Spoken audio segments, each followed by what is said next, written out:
How to connect your Astro A50 headset to Xbox Series X.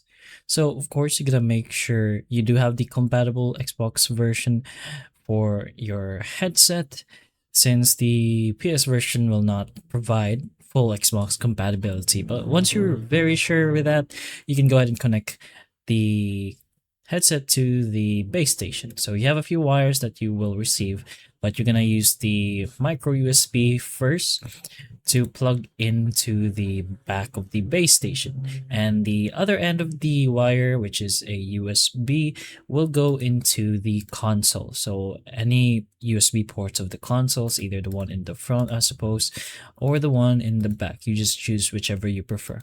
Also, make sure the base station is on Xbox mode.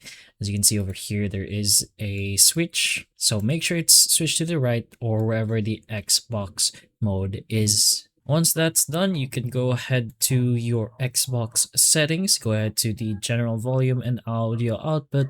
Make sure the party chat output is on headset, and make sure the headset format is on Dolby Atmos for headphones. You can also go ahead and download the Dolby Access app. So go ahead and search for it on your store and install it. Here you can just switch the settings and basically set the audio and however you want it to be. But that's pretty much how you can connect your Astro A50 to your Xbox Series X. Hopefully this video helps. If it can, please like and subscribe for more videos like this, and that's all.